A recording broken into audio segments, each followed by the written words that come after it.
Hi. Hey.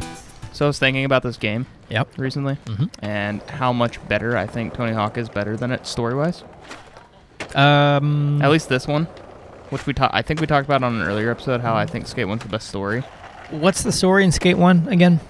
It's pretty much you coming back as a skater after getting in a bad injury, and you have to get like sponsors and stuff. That's like, way better. Get on a team. Yeah. I don't remember this story, but that's this one's way not better. anything. This one's like you have a company. It's like you're an established skater from. Oh, see, from, that's like, Skate boring. 1. No one likes that. Yeah, Everyone wants to hear about the story, of like that Parks and Rec episode, The Underdog. What's that one? Everyone loves a good comeback story. Oh yeah. You know?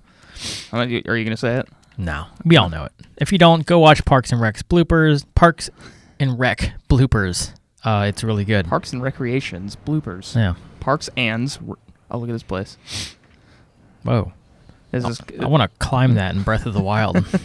Oh, it'd be perfect for it. It would be. Dude, did you hear about the hikers that died climbing that mountain? No. Yesterday. Hikers. That's the thing that's scary. Yeah, it was like 9 people died. It said 9? It said at least 8 hikers. What is it? Am I doing? Donner Anyway. party? How did 9 hikers die? I can't remember if they were coming back down from a mountain or climbing up to it, but one of the dudes who... Wait, what am I doing here? Whoa. Bail anywhere. Oh, is it Turn one the of challenge these? area. It literally said bail anywhere, and then I went out of the challenge area. Okay. So that doesn't make sense. But anyways, one of the hikers was like, apparently, shit. He's has like a bunch of world records. Mm-hmm. Like one of them's for like climbing this mountain without having oxygen tanks and shit like that. That's a thing. Wait, was it to my left? I think I saw it to my left. I think I was just going the wrong way. A big thing. Oh, there we go. Everest is famous for that. People try to do it without oxygen. Without oxygen Yeah, tanks? that's really hard to do. I feel like an oxygen tank sounds heavy. So I feel like I know why people would like not want to bring that with them, but it also keeps you alive. Gotta breathe, yeah. So you gotta take some and get some. So. Because you'll start doing things that you normally wouldn't. It's I imagine it's kind of like trying to rationalize with a drunk person, where say someone without an oxygen tank on Everest is like, I got it. Yeah. Dude, oh, yeah, they're no, just doing I their got thing. it. Yeah, I'm like, dude, you need to relax, man. You slow down. Yeah, I don't think I could ever do any mountain climbing thing like that. And with that thing Brian showed us the other day, that dude free climbing, I don't think I could free climb. No, fuck that. I don't. Is something missing from your life? I don't know. It's Like, it's like adrenaline. I It's guess. probably the same thing that like skateboarders like when they like land a trick and you get a rush of adrenaline from like rolling away from it and like relief. I feel like climbing a mountain's like a big accomplishment. I think that's why I've heard that. Am I still falling technically? Oh, okay. I think I'm still falling. That's one of the reasons why UFC fighters, like once they retire, they get into drugs because they can't get that high anymore of competing. So they do drugs? I guess. Some of them. I'm sure some of it is just for pain because they are going out and basically getting hit by a car for a living. Yeah. I always just thought like UFC fighters and stuff like that, they did it for the competitive aspect of it, not for like the adrenaline. Or it could be a mixture of both. Right, I think they do, but what I'm saying is, they don't get that competitive high anymore. Oh, okay. Once they retire, so some of them sadly resort to drugs. But I'm sure there is many underlying factors built into that. I'm sure once who's a famous UFC guy? The one who's who's the most famous right now? I mean, Brock Lesnar was a famous one, right? Do you think when he's like, all right, I'm done, shooting up, I don't think it was something crazy like that. No. Yeah. That all depends on the person, I feel like. But yeah, that's another thing I probably couldn't get into is UFC. Like it's me and Brian.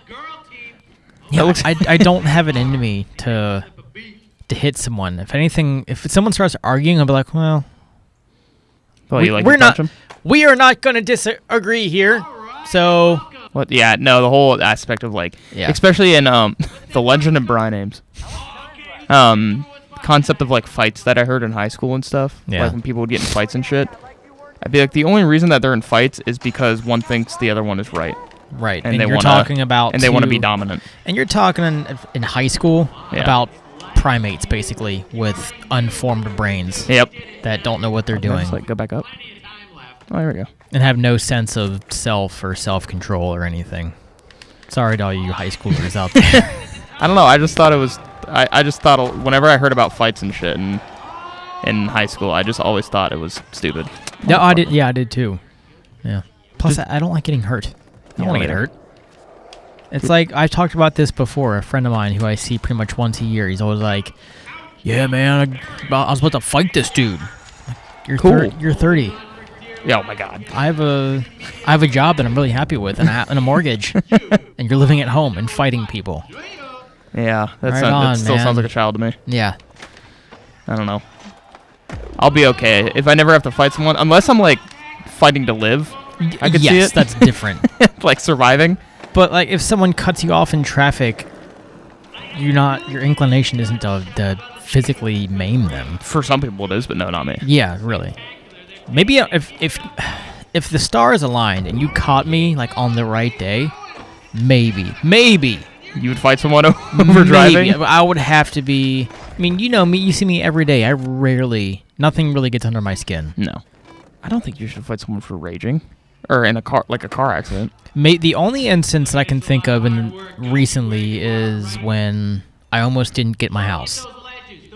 You were going to fight someone because you didn't get your house? No, I'm saying say I got hit, like rear-ended or something that day, then maybe. Oh, that's just out of anger then. Possibly, but I think I'd be like, fucking of course that happened. Yeah.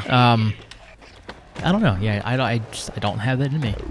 Thankfully. Does that count? In zone? Cool.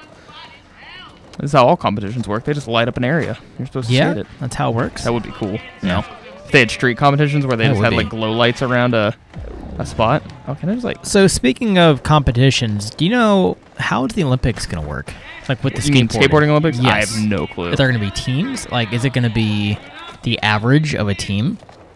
I really don't know. I don't understand how they're gonna judge it because judging in Street League doesn't even make sense right now. Really? I mean, it does, but it doesn't. Like they'll give out like. There's so much that goes into skateboarding. Like, not everyone's kickflip is the same kickflip. Right. Someone can do a kickflip that's like sloppy, and someone can do one that's tweaked. Yeah. But like the sloppy one could be down a set of 10 stairs. Right. And the cleaner one could be down with a 3 style stair. could be down. Yeah, it could be a 5-stair. Yeah, like which so is whose better? is better? Right. Do you judge it based off of stair count? Yeah. Like, it's so stupid. Like I don't follow snowboarding. Mm-hmm. But I guess they'd have to apply that kind of mentality to the same thing. I guess, but yeah, because they would do scores. Yeah. You know? And then if I'm not mistaken, you know, the U.S. has a snowboarding team. Yes. And they have team events where they average out all the scores. Yeah. Does that exist in skateboarding? I mean, the way it works, it's not a team thing in Street League. It's an individual thing, but they'll have 3 runs on like a course. Okay. And they'll average out the best 2 or something like that. Or So they'll take the best 2. But they never do teams at all? Not in. That sounds cool. Why wouldn't they? I don't know. Like, because we have, like, Revive has a skate team.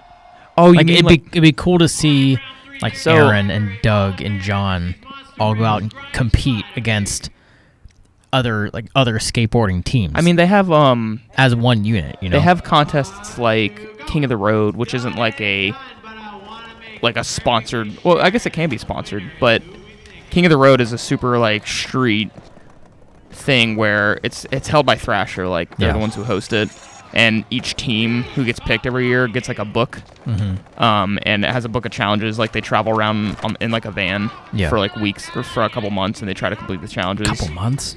It's probably a couple weeks, honestly. At least like that, the episodes come out like once a week. But King of the Road is like teams versus teams and stuff. Yeah. So you just have it, and they have like mystery guests that come on for each team and stuff like that. But that's not like an event like this where there's a crowd and shit. Right. That made me think. Remember, did you watch Viva La Bam? Yeah. I love that scavenger hunt episode. Yeah, I mean, that's kind of like what King of the Road is. That episode looked like it was so much fun. Where they went and bought like really shitty cars to drive around in.